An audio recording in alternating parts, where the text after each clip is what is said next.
everybody. Welcome to the meeting of the Grandville City Council. I'd like to call the meeting to order and ask Marcy to call the roll, please.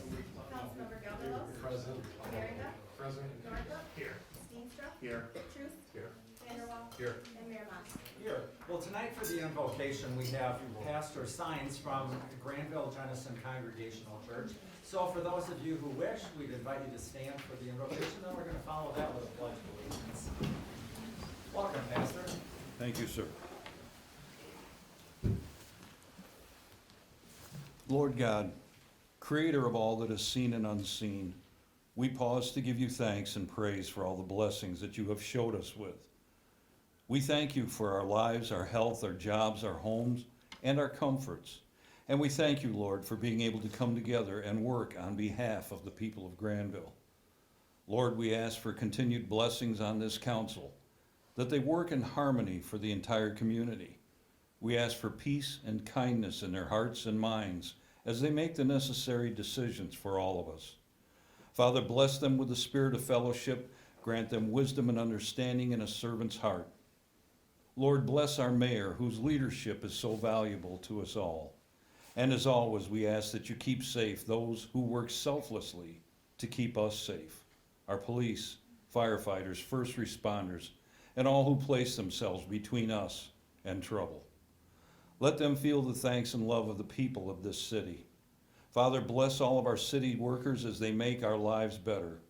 And Lord, we pray for these blessings in the name of your most beloved Son, Jesus. Amen. I pledge allegiance to the flag of the United States of America and to the republic for which it stands, one nation, under God, indivisible, with liberty and justice for all. Yes, sir. Thanks for being with us tonight. Thank you for having me, sir. Well, Council, you have before you the agenda for tonight's meeting. Is there a motion to approve the agenda? So moved. Support. Motion and support. Any discussion? All those in favor of approving, please say yes. Yes. Any opposition, please say no. We have the minutes from last couple meetings. We'll do the January 22 regular meeting. You've had a chance to review those minutes. Is there a motion to approve those? So moved. Motion and support. Any discussion, additions, corrections, anything anybody wants to come up? Marcy, wonderful job as always. Okay, we have motion and support. All those in favor of approving the minutes from the January 22 meeting, please say yes. Yes. Yes. Any opposition, please say no. And we also had a special meeting on January 29. So you've had a chance to look at that. Is there a motion to approve those minutes? So Support. Motion and support. Any discussion? If not, all those in favor of approving the minutes from January 29 special meeting, please say yes. Yes. Any opposition, please say no. Then we have bills tonight, fairly substantial amount, about $577,000. Ken, anything you'd like to point out on the bills before we open it up for questions? Sure, starting with the fact that, again, we had a month with 5 Mondays in it, so this is a 3-week time period as opposed to 2 weeks. So that accounts for a little bit of a larger amount. In the category of pre-written checks, the biggest chunk of that was just the monthly health insurance premiums for city employees with health insurance benefits. On the remainder, there wasn't a lot that I flagged to point out for council. General fund accounted for a little over 13% of the total, and on that, there really wasn't anything too significant. Streets bills were about 10.5%, and you probably noticed on page 4 and 5 the entries for, multiple entries for road salt for the winter. That was the biggest and most noticeable bill in that category. Clean water plant was just about 20% of the total, and the biggest portion of that was polymer and chemicals for regular operation of the plant on page 6. And then our monthly water bill was due for the city of Wyoming, and that was about a $73,000 expense. Nothing too out of the ordinary, Mr. Mayor, but perhaps there's questions. Okay. Questions for Ken or Jane about any of the bills on tonight's list? If If not, is there a motion to approve the bills tonight in the amount of $577,915.73? So moved. Motion? And support. Any final questions, comments? If not, Marcy, would you call the roll, please? Councilmember Merringa, Yes. Norhuck, Yes. Steenstra, Yes. Truce, Yes. Vanderwall, Yes. Gelderlos, Yes. and Mayor Mas. Yes. Now, one of my favorite things about any of our meetings, presentations. Chiefs, you wanna come up? Police Department Certificate of Appreciation and also commendations. Thank you, Mr. Mayor. Thank you. Geneva?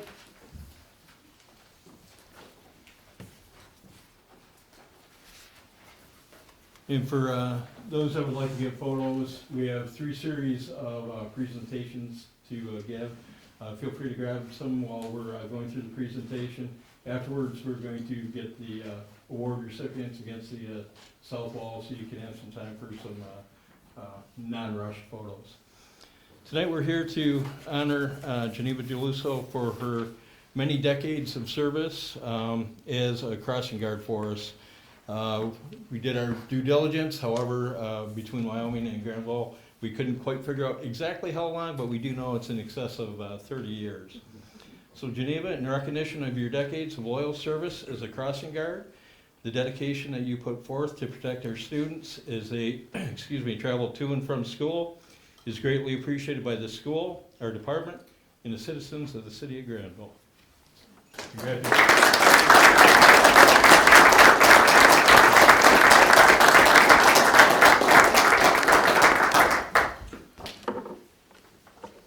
Next, if I could have Mr. David Breen come up.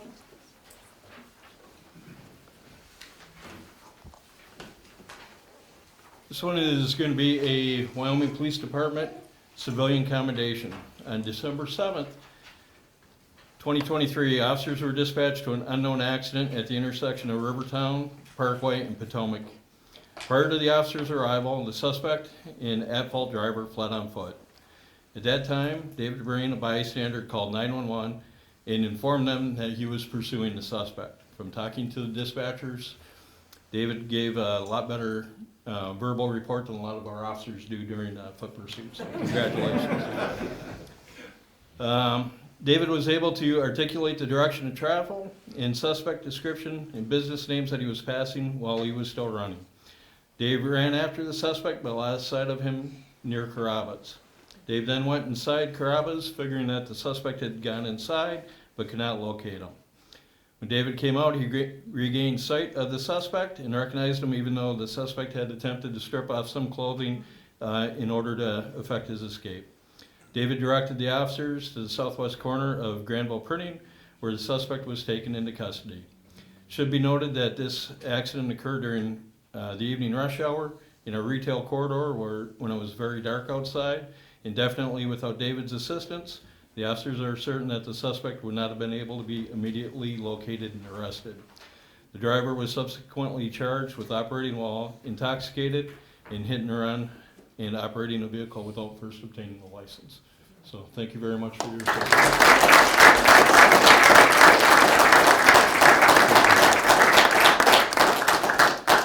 And if Chief May could join me. This is the first time that we are doing a joint commendation between the police and fire department. And then if we could have Mr. Sundaram Singh, Eric Hawthorne, and Myra Newman.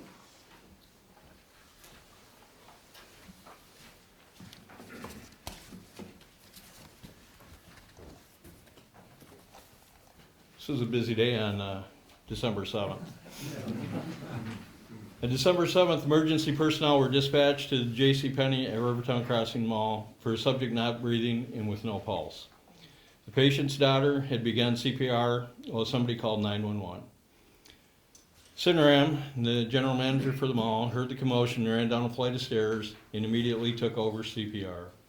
Eric Hawthorne, the public safety director, arrived on scene shortly thereafter with an AED, while Sundaram continued compressions until the first responders arrived. The AED shocked the patient multiple times, resulting in the restoration of the patient's heartbeat and breathing. The patient was transported to the hospital by ambulance. The collective actions taken by these three individuals working together resulted in a positive outcome for the patient and reflects positively on themselves and our community. So, in light of your CPR save, we are issuing you a joint commendation from the police and fire department.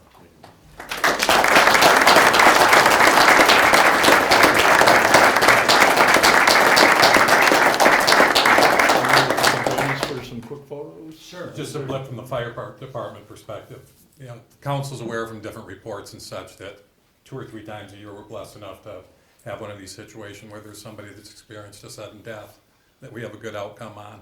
And just about 100% of them have a common theme, and that is good people like come around, jump in, and are willing to do something before we get there. We see that time and time again. And so people like you are the real heroes. And congratulations. Thanks again. Thank you.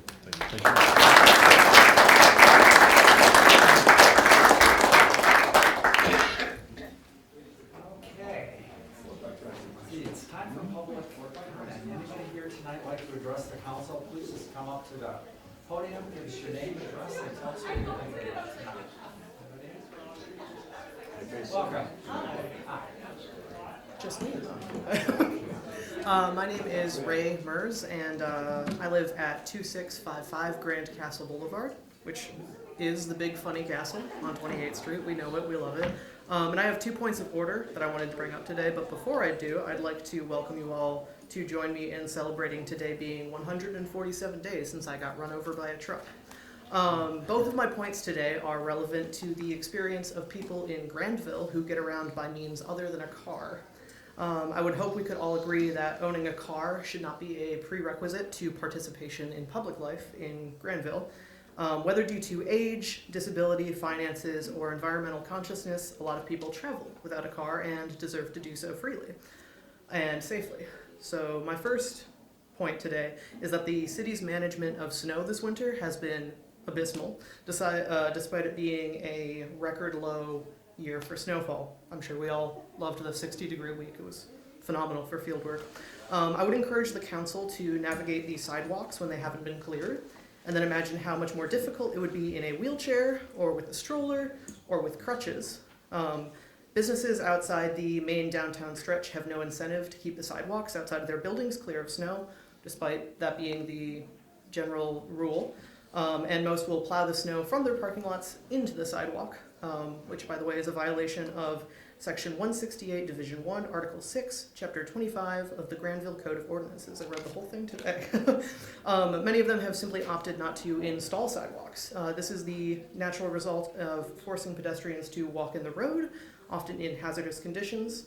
My commute in particular includes a section of 28th Street with no sidewalk, and if you have not walked alongside 28th Street traffic at 6 a.m. on a snowy January morning, I would encourage you to try it. It's scary.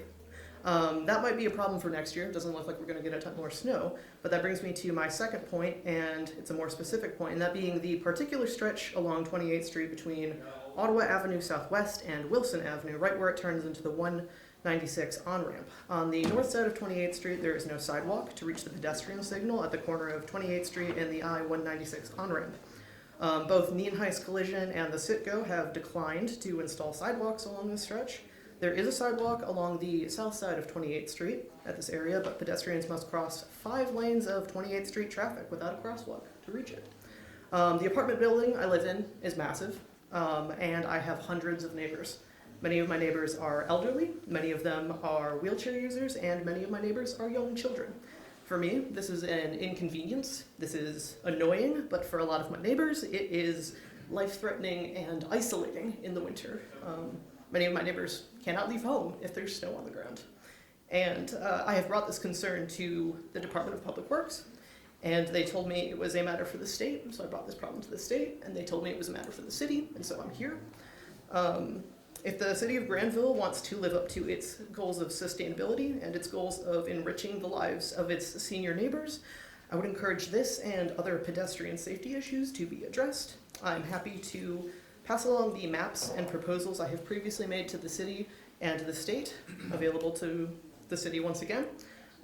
Thank you for your time, and remember to leave 3 feet of space for cyclists. Thank you. Thanks, appreciate the comments. Thank you very much. Anybody else here Um, Welcome. Nick Brock, 3959 Henry Street. I'd just like to piggyback a bit on what Ray spoke of. I wasn't planning to speak on sidewalks and snow removal, but I just was reminded a few weeks ago when we had the big deluge of snow.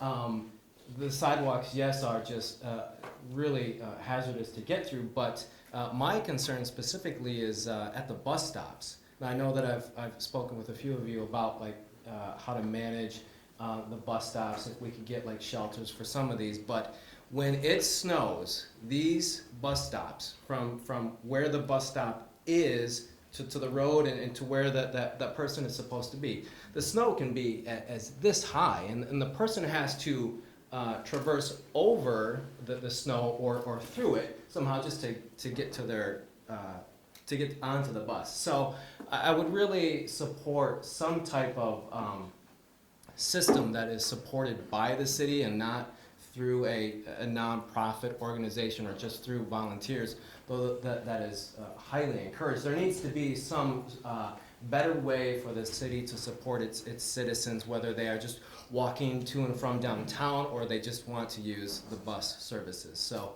I would support any move in that direction. Thanks. Thanks, Nick. Thanks for the comments. Anybody else tonight?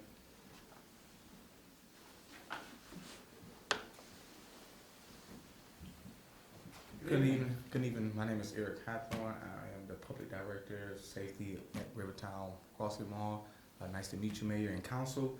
Sorry for my attendance. I live all the way in Muskegon, and traffic can be something that sometimes. I just wanted to tell you all, thank you all for recognizing us for our tremendous work.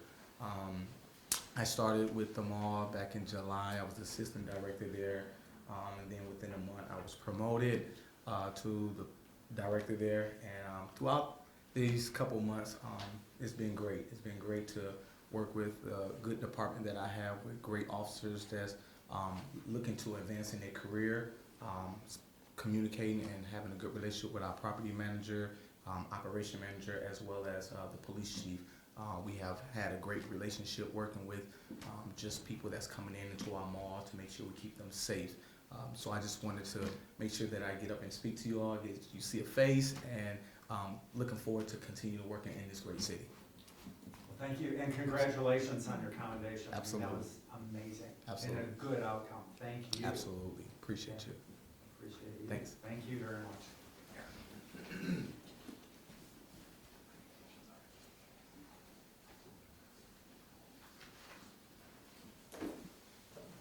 Okay.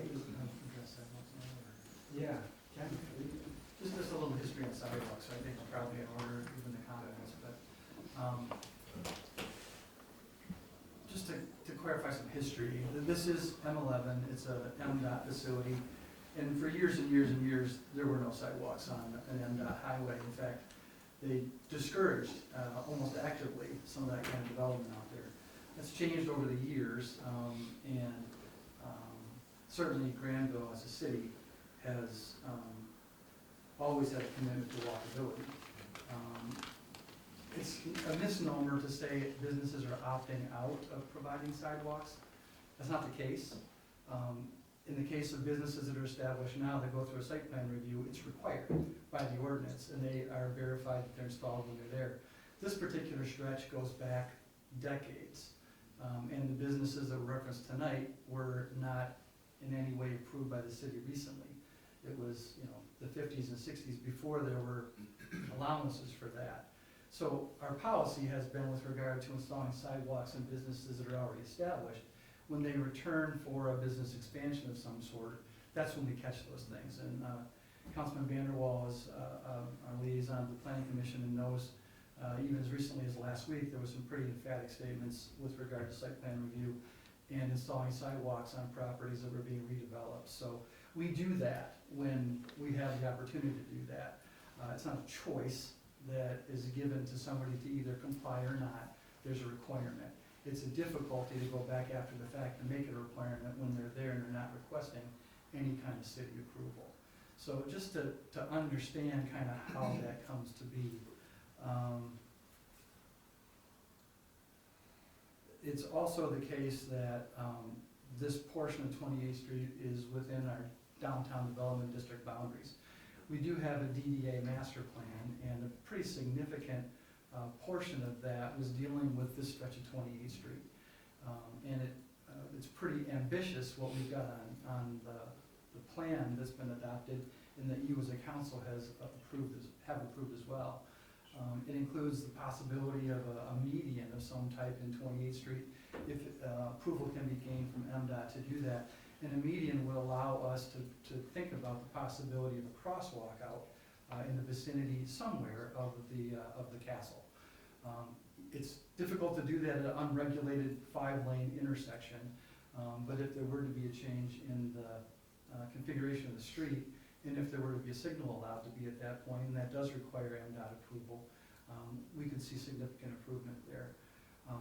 With the way that sidewalks are plowed in Grandville, we don't have enough vehicles that are designed to do this, or people, and so it's never been the case that the city of Grandville plows each and every sidewalk in town.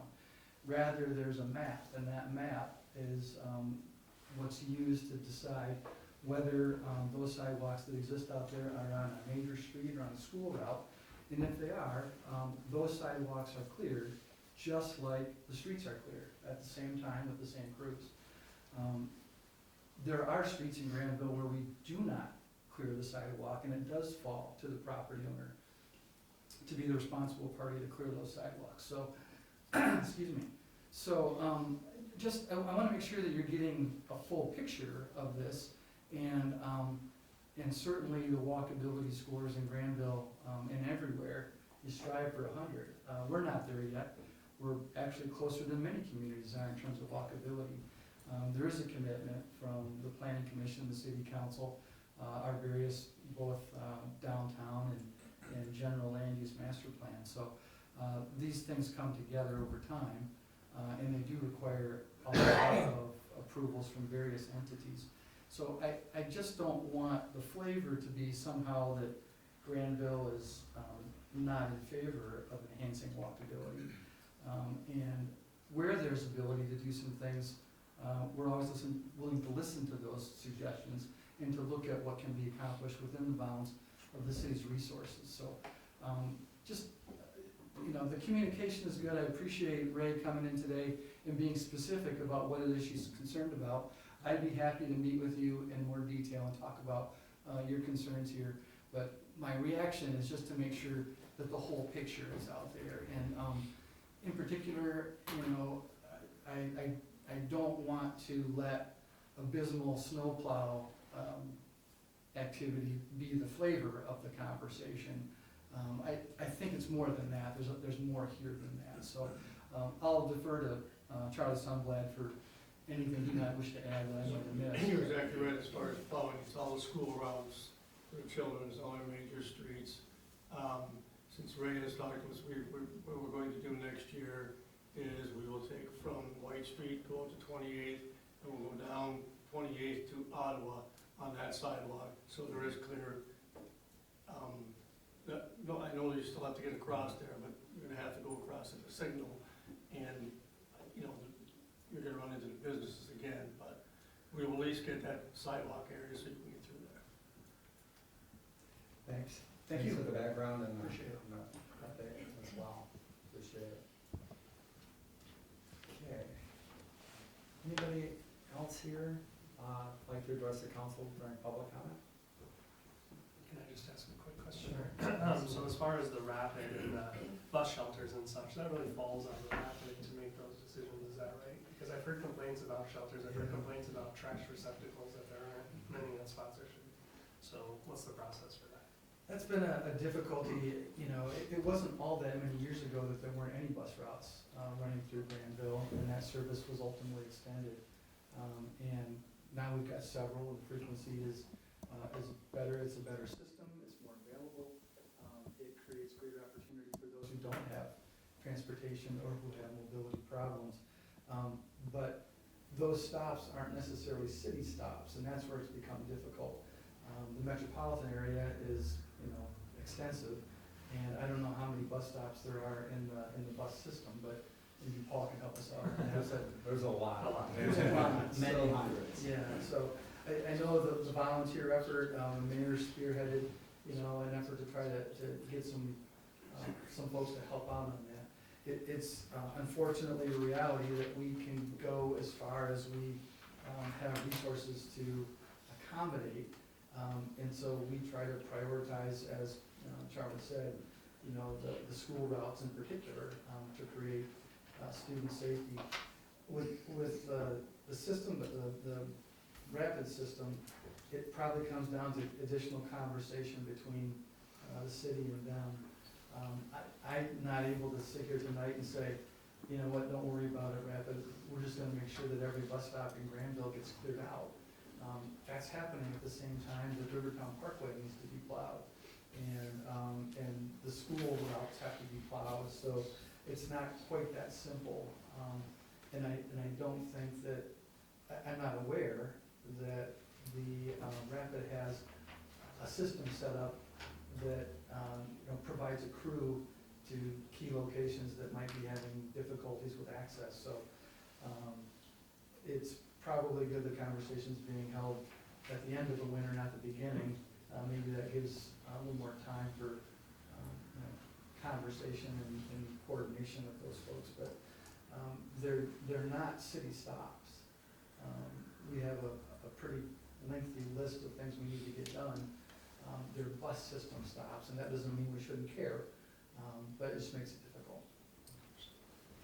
Yeah, and there are a lot of stops. I think in Grandville, don't quote me, but I think there's about 60 different locations. I mean, it's quite extensive. And I don't believe, Paul, that the Rapid has really any program other than relying on neighbors and volunteers to keep those clear. But that's topic of conversation. Yeah, I know I've received complaints from residents that live near Ivanrest and Chicago Drive about the trash, that there's often trash just Yeah. thrown, thrown into the bus, and there's no receptacle there. So I reached out to the Rapid. Okay. So something to bring to that, Bring that up again. Yeah, we can check that out. Yeah. As far, you're right, they don't service the trash receptacles. That would be the responsibility of a business nearby. The entities, in, for instance, downtown Grand Rapids, who take care of those stops. Also, I point out other cities put money towards shelters, buy shelters for their stops, which granted, they don't belong to the city, but the city is part of the transit partnership here. So we do belong to that to the rapid system, and we are part of it. But, for instance, Grand Rapids DDA puts a lot of money into buying bus shelters. Good questions. Okay, any last call for public comment? Okay, if not, we'll go to council communications or petitions from the city attorney and city manager regarding Grandmark Lodging. Well, this particular issue was raised, I think, to my knowledge, it was raised about a year ago. It was after my retirement, but before I came back. And then when I came back into the city in late October of this year, I think we had the meeting, maybe the second meeting after that in November, a number of residents here, and I'm not sure if any of those folks are in the room tonight, that had concerns. And they spent a lot of time communicating what their issues were and where they thought, the source of some of their concerns was. We pointed to the Grandmark Lodging facility.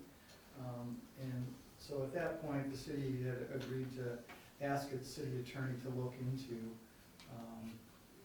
what the obligations are for a business like this under the existing city codes, and to think about where to go from here.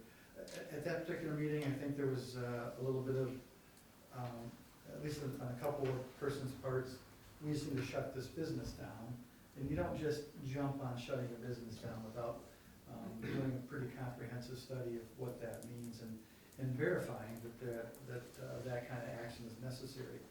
So tonight, you've got a copy in your packet, and for those who are interested, there's a copy in the back of the room, copies in the back of the room.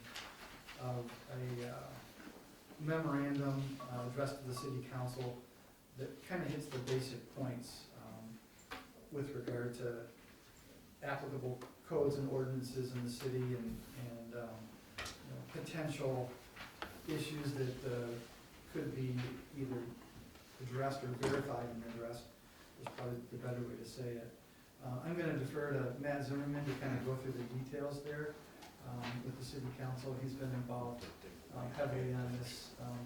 Randy Cracker initially was the attorney that was working on this, but as you know, Randy's been out for a while, so Matt's kind of picked up the ball and run with it a little bit here. Matt? Thank you, Mr. Mayor and Ken. So, yeah, Randy and I have been looking at a number of both local and statewide regulations that might apply to this situation.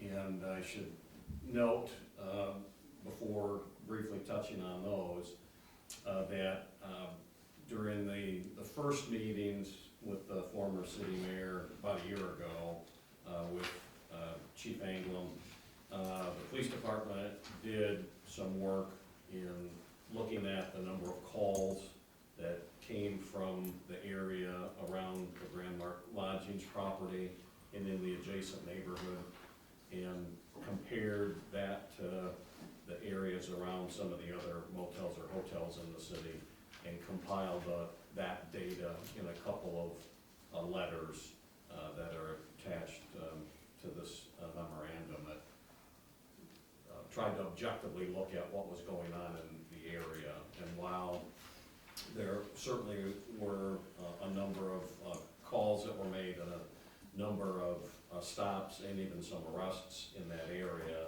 in January when some escalated investigation and patrolling took place, there are similar activities at other motels and hotels and other businesses within the city. So, yes, there were, I'd say, an escalated number of incidents at Grandmark.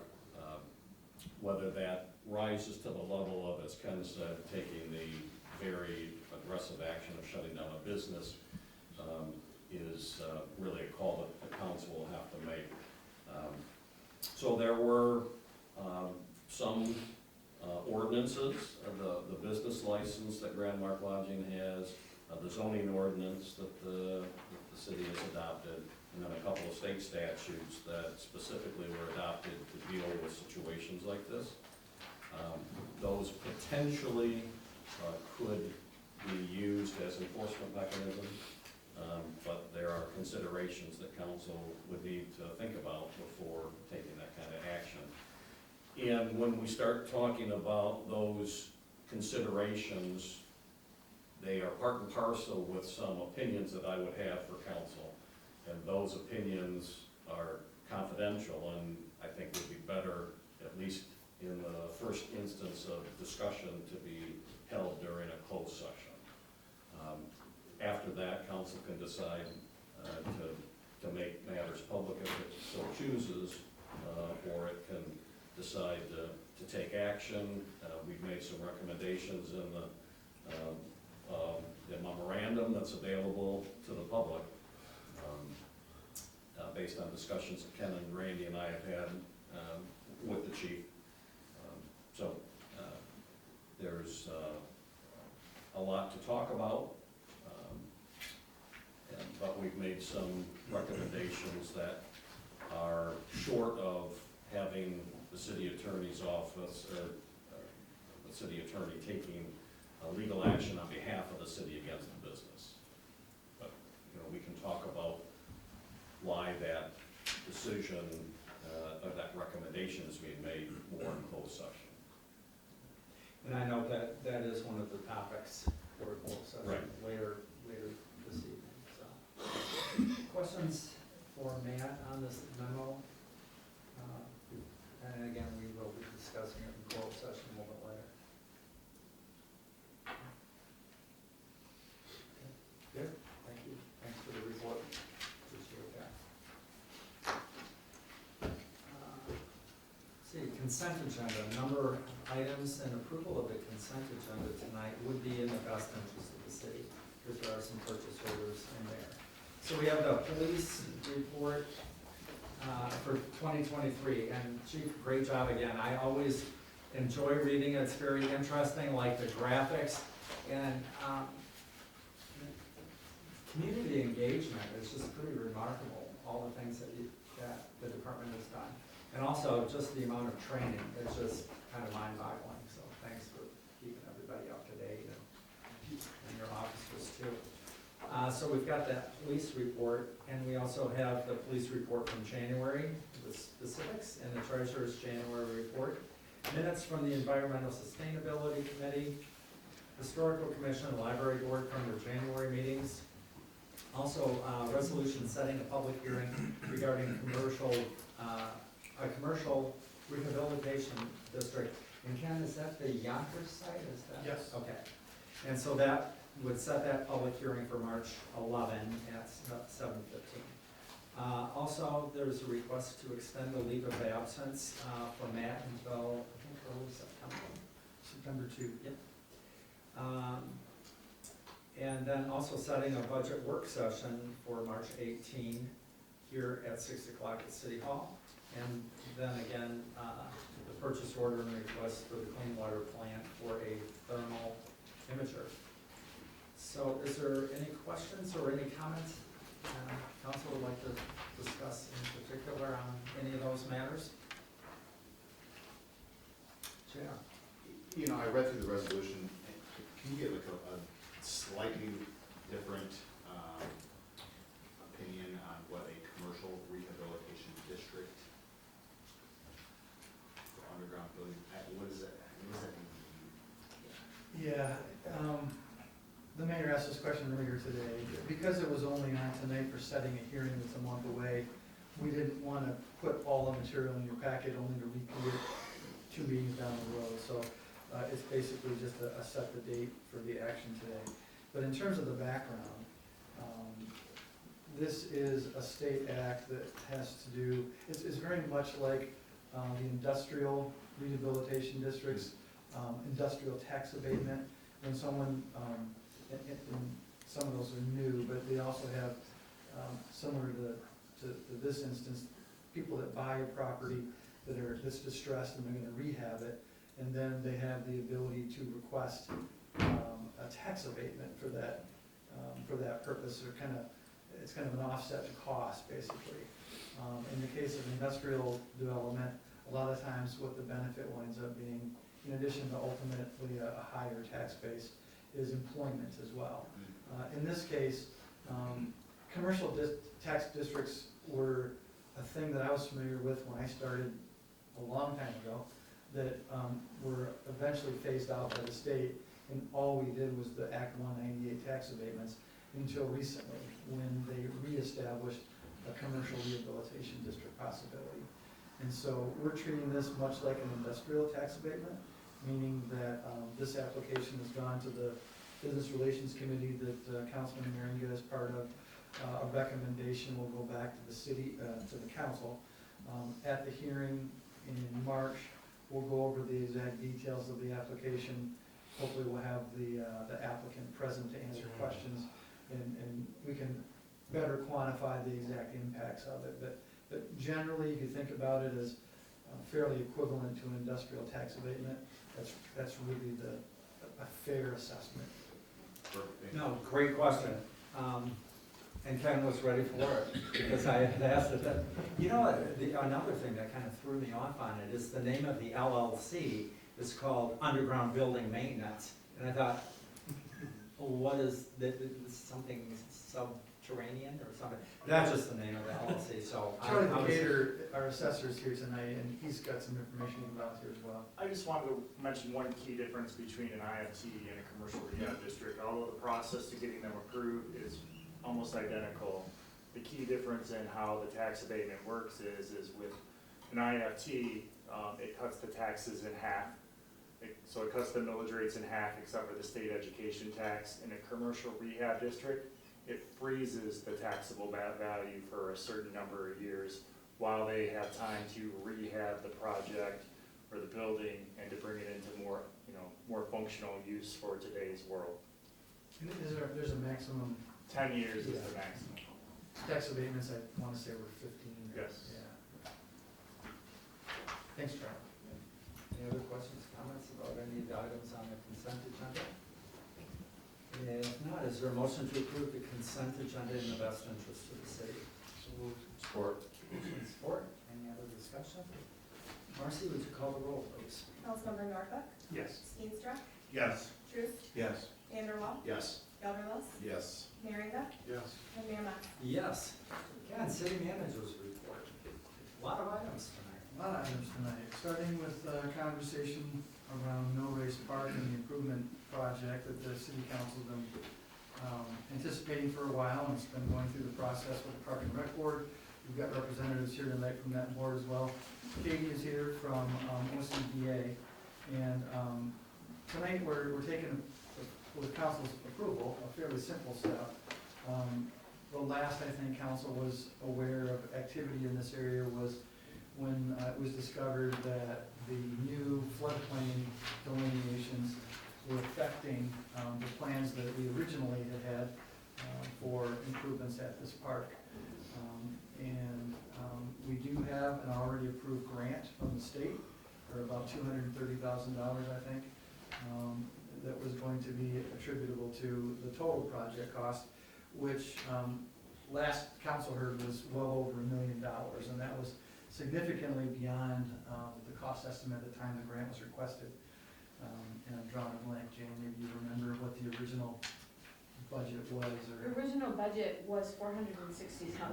okay. So we got matching funds from the state for that particular project. So it went from $460,000 in 2019, I believe, to about $1.3 million as of about 6 months ago. So we went from 50 cents on the dollar to 17 cents on the dollar, and now we're closer to 36 cents on the dollar, so we're headed in the correct direction. So with that cost estimate, there was obviously concern about the affordability of the project, and that's notwithstanding the fact that bids are tough right now in an environment where a lot of cities are trying to spend similar ARPA dollars on similar projects. So we asked Katie and Rachel to go back and kind of reconfigure the scope of the project, look at what elements the state would require us to continue to have, and those that maybe could be either eliminated or altered in some way to bring down the cost to a more affordable situation. And that's what we've got for you tonight. I'm gonna ask Katie to kind of go through the differences between what the previous scope was and the current scope. And you can see that the cost estimate here is now back in the $640,000 range. And you've got a memo from Jane as finance director indicating that that is now in the range of affordability for the city by using a portion of the balance of our remaining ARPA funds. So after Katie goes through this and we answer any questions, our request tonight is to have council authorize the revised scope. And with that, that frees up OCBA to take this from kind of the I don't want to just say conceptual drawing, it's a little more than that, but to take it to actual bid documents, that we can take a project to bid, and that would be estimated to happen probably late summer to early fall this year. We also need to, we wanted to keep this going because we don't want to lose our place in line or lose our dollars, but we also need to get the final plans back to the Park and Rec Board for them to weigh in on before bidding is actually accomplished. So this, with council's approval, will move us in the right direction, but there's still plenty of spots where you're gonna have input as well as the Park and Rec Board on proceeding, and obviously crossing fingers that we've got decent bids at that point too. Right. Katie? Sure, thank you, Ken. So we brought before you a plan a few months ago. This isn't too much different from that. I believe in the plan that you recently saw, a couple of the big changes are the location of the trail. Our initial grant application, we were looking at having the trail on the south side of the creek, as well as a pedestrian bridge that would connect the existing trail on the north side of the creek to that new proposed trail. So we've shifted the trail to the north side of the creek. eliminated the bridge and instead replaced it with an overlook deck. I'll add that, throughout this entire process, we've been in constant communication with the DNR, attempting to maintain the original intent of the grant application, which was to get folks close to the water. And they're on board with all of the changes that you see before you. So that trail gets, people down close to the creek, and the overlook deck, even closer for a view of the creek, as the pedestrian bridge would have. And essentially all of the scope items that were originally in the grant application are still here. We've eliminated those things that were extras but not, required by that grant application. Some things have gotten smaller. For example, the shelter is a slightly smaller size. We've eliminated one leg of the path up to the shelter. We see that as potentially an alternate, in the project when it goes to bid, but it was, originally kind of a horseshoe shape. Now we've just kind of the one leg that brings you up to that shelter. Yeah, and I think those are really the highlights of what's changed. Again, just kind of scaling things down a little bit, looking to DPW to, make some contributions, kind of some things that can be done ahead of the project, to bring that budget down as well. So yeah, happy to answer any questions if you all have any. Questions for Katie about the revised plan?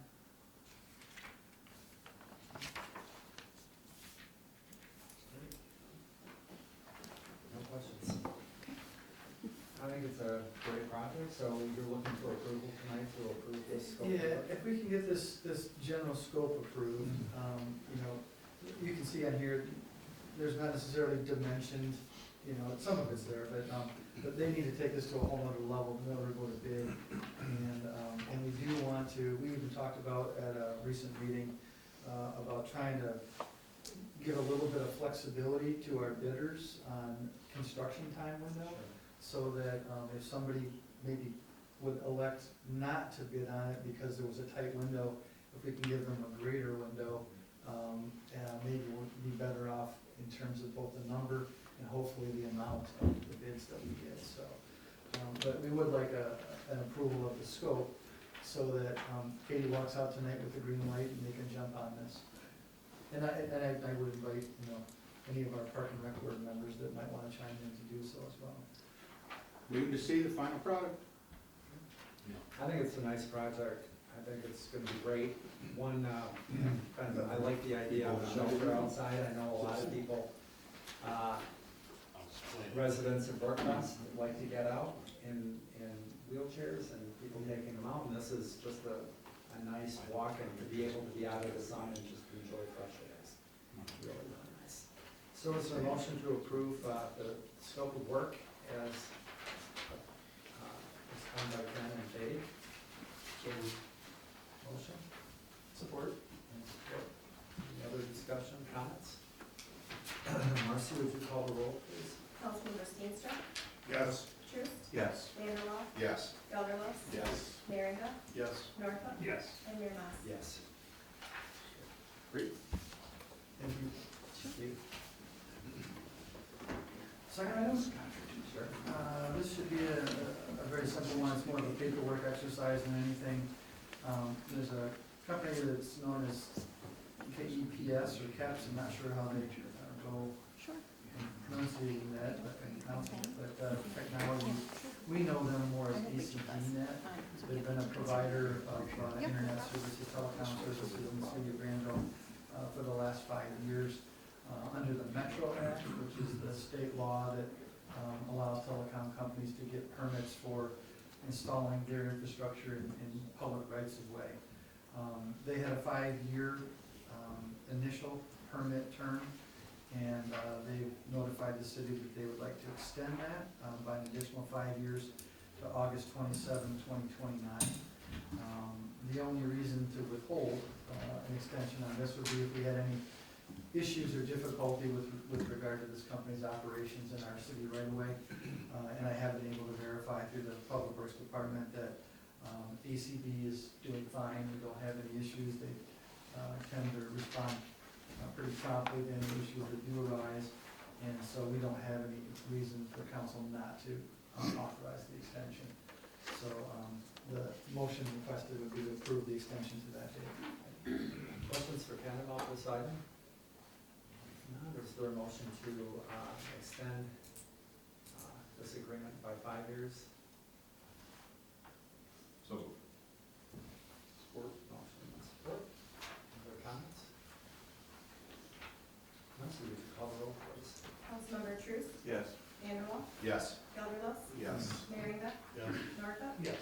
Steenstra, Yes. and Mayor Mas. Yes. Next item, fire department request to expedite hire. I thought Chief made a nice job in his memo explaining this, so I don't think I have to go into too much detail, but just to publicly introduce it. Council had previously approved increasing staffing in the fire department by 1 full-time firefighter EMT per fiscal year over a 3-year period, and that initial year was the current fiscal year. The turnover is such that unfortunately, shortly after the start of the fiscal year, Chief May actually had a departure from the force, and rather than this year's hire being +1, the initial hire was only keeping him even. And so now there's been a recent activity to try to recruit an additional firefighter to the city to actually take advantage of the council's authorization to increase the staffing. In the course of that, they've actually identified 2 candidates that are worthy of employment in the fire department in Grandville. And because there's been a vacancy for a number of months, the line item has not been expended the way that it was budgeted. There's additional funding available there. And so rather than wait artificially, I guess I will call it, till July 1, even though that's the direction the council authorized, the request would be to expedite that 2nd-year hire and actually hire 2 persons now. One on time, but late in the fiscal year, and the second one early before the next fiscal year. And you've heard enough about public safety recruiting to know that that's a difficult thing. And our chiefs sometimes probably feel a little bit more like personnel directors than they do public safety administrators, because there's a lot of work involved there. But we'd appreciate council's authorization to expedite that hire and to allow not 1 offer currently, but 2. And then you would not expect another one for the fiscal year that begins on July 1 of '24. Chief, anything? I don't know what I could add to that possibly, unless there's questions. Just a comment, that's great that you got 2 right now, and I don't see why we wouldn't do that. So Most applicants we've ever seen, so I was pleased. Yeah.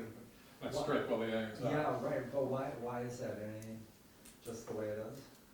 Yeah, I wish I could tell you. Yeah. We had close to 20 applicants, most of which actually met the minimum qualifications, and Nice. some good ones. Okay. So is there a motion to approve the request by the chief to expedite the hires? So. Support. And support. Any other discussion? Okay, engineer. Jane, you good on this? Yeah, we've run all the numbers.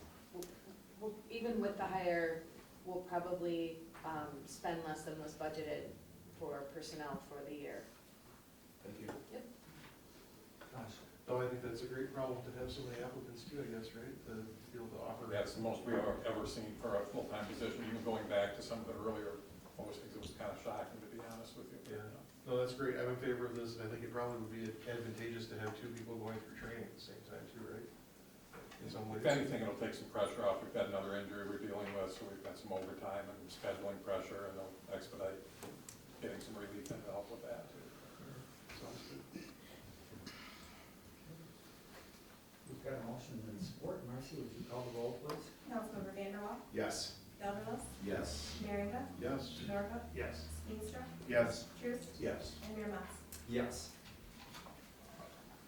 Next item, is professional services to apply for, like a grant or reimbursement. I don't know, Jane, if you want to do this, or you want Ken to explain it? Let Ken decide. You want me to do it?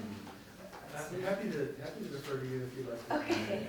I just noticed, kind of the bottom line is spending 11,000 to try and get 3 million. 3 million, so, okay. yeah. But anyway, Yeah, just feel the fun of that. So Brian Hannon brought to us a credit possibility. A lot of for-profit companies apply for this credit as a relief, so it basically negates the number of taxes that they have to pay, because they get it, it's an actual credit. However, because we're governmental, it says credit, but it's really funding. So because we don't pay taxes, we're still allowed to try for this funding based on the biosolids project that we did at the clean water plant. And while the project was a $20 million project, I think we've decided that roughly half has been expended on clean energy.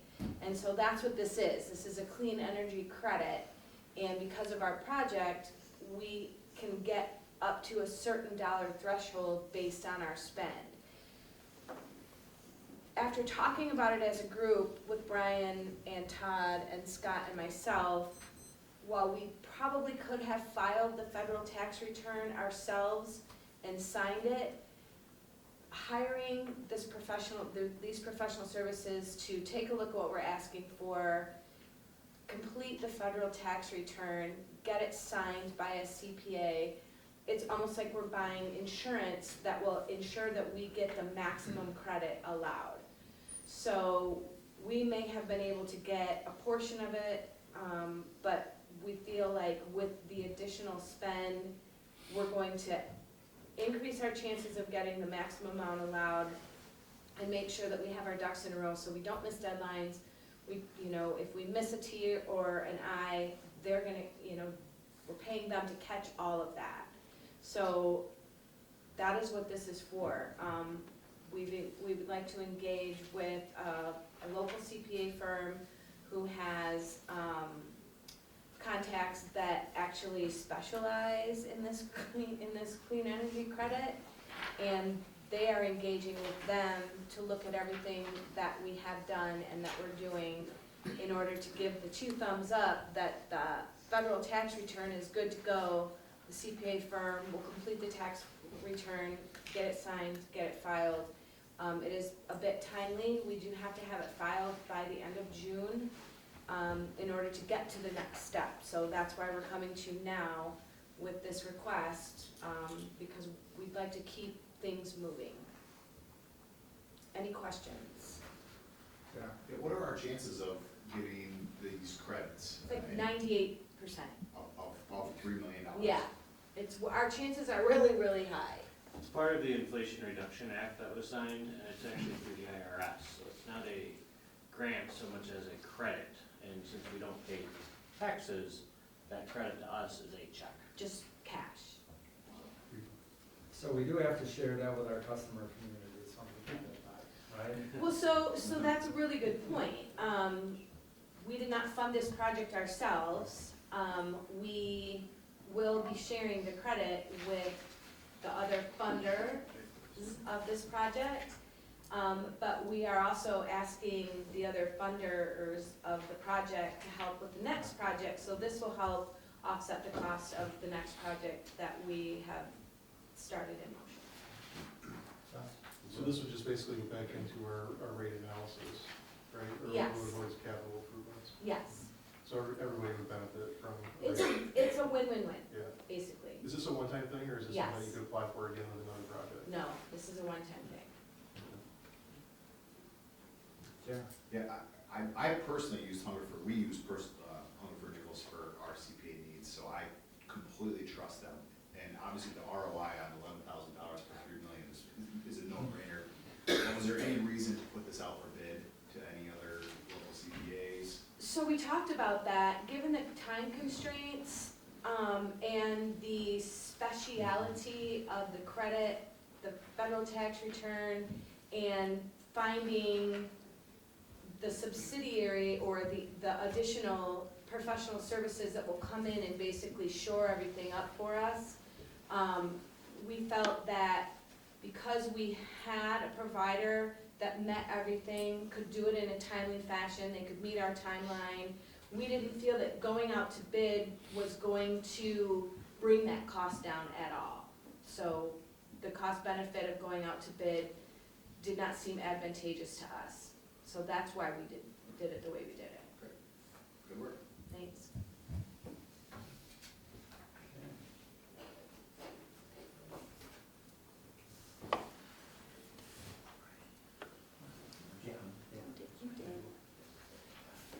is there a motion to enter into a contract with Hungerford Nichols CPA as described by Jane in the amount of $11,000 in the best interest of the city? So moved. Support and support. Any other discussion, comments? Marcy, would you call the roll, please? Councilmember Gelderlos, Yes. Merringa, Yes. Norhuck, Yes. Steenstra, Yes. Truce, Yes. Vanderwall, Yes. and Mayor Mas. Yes. Okay, and a few policy reviews. Yeah, I'm gonna hit 5, 6, and 7 all together. For city council, they're individual actions, but all under the same category of policy revisions in the city. We bring these policies of various types to the city council for review as needed, when there's a change, or when there's something that we get concerned is a little bit out of date. And in the case of the policies for tonight, with regard to the policy review on sick leave and the policy review on vacation, our current policy is out of date. That's because there was an act that was authorized in the state of Michigan called the Michigan Paid Leave Act, and that provides that the persons you employ are entitled to access their bank of earned time for sick leave after their 90th day of employment.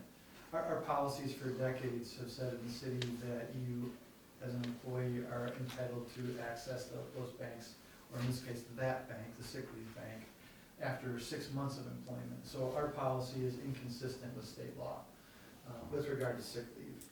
And so the proposal on that is to simply take out the old language that required it to be a 6-month waiting period, so to speak, and make that a 90-day waiting period. The vacation one doesn't fall under that same act. The act is specific to sick leave. However, in looking at the policies and how employees are using and in particular, the requesting time off, it really didn't make a lot of sense, we didn't think, to simply deal with sick leave and not deal with vacation.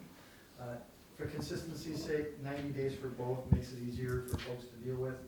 The reality is that when it comes to vacation, once it's earned, it's gonna be paid out, even if that person wouldn't complete their 6-month probationary period, they would still be reimbursed for any vacation they earn. So there's not really a real cost to doing that. And it could be argued that perhaps that makes the benefit package of the city just a little bit more convenient for a new employee, as opposed to having to go through 6 months and not be allowed to even request vacation time. So both policies just strike out the old number and put in the new number. Our typical process with policy review is that we bring those to council for your question and comment. We'll certainly take any of those you have tonight, and then we will bring them back for a final approval. There's nothing hugely time sensitive about this one. However, as we always say, you've got the option if you want to simply approve it without any time to think about it between meetings. You're certainly able to do that tonight. And with regard to these policies, there's not a lot to read. The number that used to be 6 months now is 3. So it's pretty simple. The other policy with regard to 59th District Court employee transfers, that's specific to a situation in the city that's currently active. We had a retirement in the court. Council's aware that the 59th District Court has both Grandville and Walker branches, and it's the same judge that administers both courts. But there's staff that work in Walker and there's staff that work in Grandville. To fill, once we posted the position for deputy court clerk, knowing the retirement was imminent, we actually got an applicant that was a current employee in the Walker division that wishes to fill the position in the Grandville division. And so, as opposed to a brand new hire from the city coming in and simply presenting them with, here's the list of, how you earn sick leave and things of that nature, we've got somebody that actually has active banks that may not take the job unless we make some provision for how you are allowed to carry some of that over. In particular, in this case, vacation is the noticeable portion. So in order to solve that issue, the HR representative from the city of Walker and the HR representative from the city of Grandville met a couple of times to create a policy specific to transfers between the court divisions. And it's meant to handle the circumstances both of transfers from Walker to Grandville, which is the case in the current vacancy, and in the event that it happens in the future, transfers the other direction. Because the benefit packages obviously are not a match. The rate at which you earn, how long you have to spend your PTO credits and things like that. So the policy that you have in front of you is the one that's already been agreed to by the HR reps in both communities. And it's also been shared with the person who is interested in making the transfer. So it gives a solution to the current situation and also sets the expectations for something down the road should it happen again. So with that, I will certainly entertain questions. It's our hope that this one in particular that you will approve tonight, because the vacancy that exists is going to be filled on February 23rd, and the next city council meeting is not until February 26th. So this is our last opportunity to do this and to lock in the details for the employee that's looking to fill this position. You may have answered the question already, I just want to understand it. It looks like when you transfer from Grandville to Walker, if you work part-time, you only get like half of the credit as opposed to if you transfer from Walker. Is that because yeah, why is that? It's because the current benefit programs in each community, they treat part-time differently. And in Walker, a part-time employee only earns 1 year of service credit for every 2 years work. And in Grandville, it's just service time. They've got some other benefits that play off of that. And so that recognizes that difference and makes it clear that the host community's policy is the one that will govern. Other questions for Ken on this policy? I don't have a question, Mayor, but I don't think I need any more time to mull over the 90 days versus 6 months. I've had adequate time, so I would move that we adopt all 3 policies. Support. Any other discussion? Okay, Marcy, would you call the roll, please? Councilmember Merringa, Yes. Norhuck, Yes. Steenstra, Yes. Truce, Yes. Vanderwall, Yes. Gelderlos, Yes. and Mayor Mas. Yes. Thank you. So Emily's memo mentions the remote work policy as well, as that kind of later? Yes, that just, we didn't have quite enough time to polish it up, and that's a more extensive policy. It's all new. That's one that we will want to make sure we give you plenty of time to look at, but we weren't quite ready to put that together yet. So the draft is on my desk. I don't want to make it seem like Emily didn't finish her work. No, I just want to make sure I didn't miss it in my packet or something. No, it's just not approved by the manager yet. So, Okay. yeah. Thank you. Anything else, Ken? No, I don't believe so. We've got the closed session request, obviously, for multiple purposes tonight. The only thing I guess is, Mr. Patel, you're here tonight. And we had the little report earlier. I know you had a copy of it. I just want to make sure that if you had any questions or comments, you had an opportunity to express those. The council's going to talk in the closed session. Yeah. We will, yes, certainly. Last time I was here, I did give out my phone number and the email, right?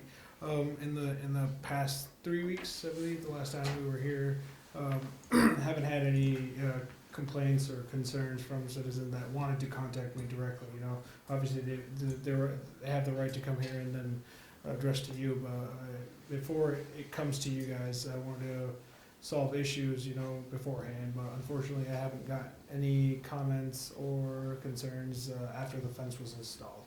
Besides that, that's pretty much it. Okay. Thanks, guys. Thank you.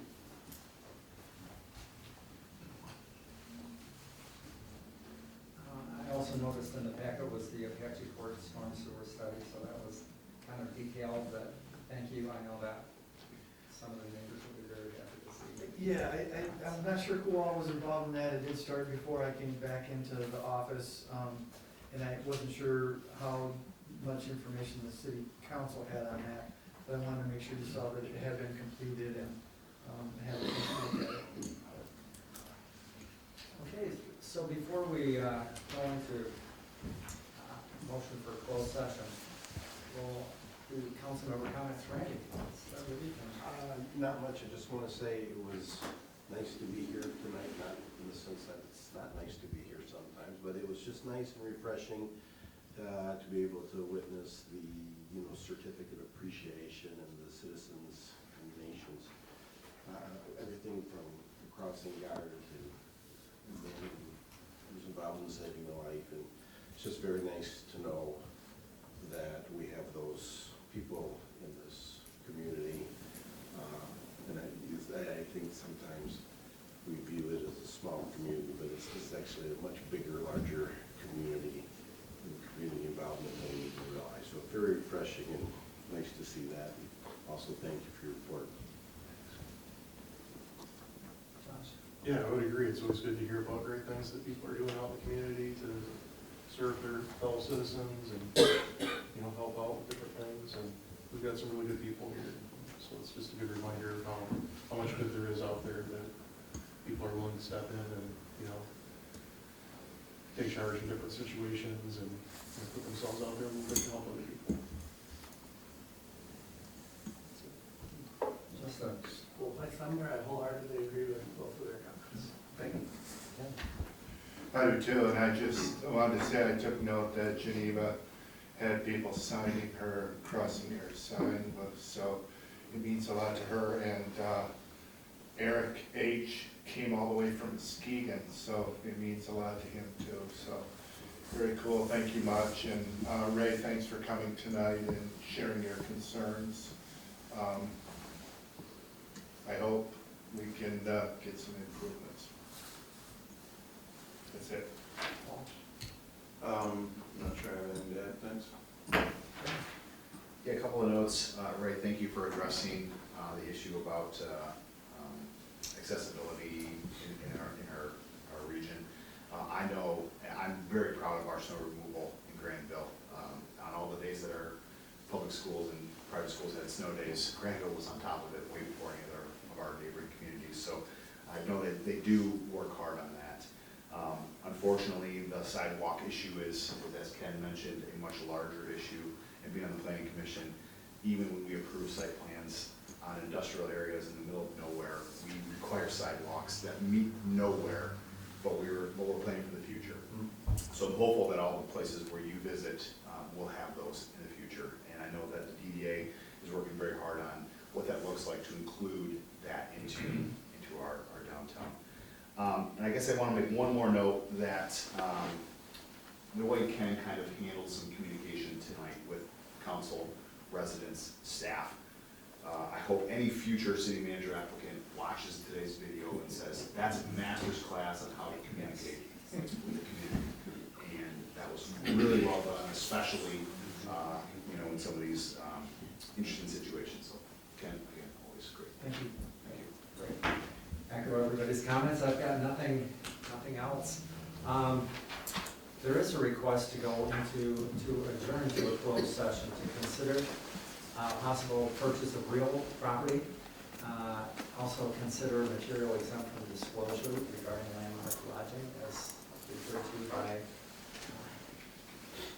our council from Farm. And also a few pending commercial tax appeals. The Grandville Inn. Thank you. Grandville Inn and Suites, the Mini Storage Depot LLC, and the SCG Hotel Investors Holding REIT 2 LLC. So is there a motion to go into closed session to discuss those matters? So, Motion and support. Marcy, would you call the roll, please? Councilmember Norhuck? yes. Ms. Kingstra? Yes. Truce? Yes. Vanderwall? Yes. Gelderlos? Yes. Merringa? Yes. And Mayor Mas? Yes. At least you didn't say. Thank you, everybody.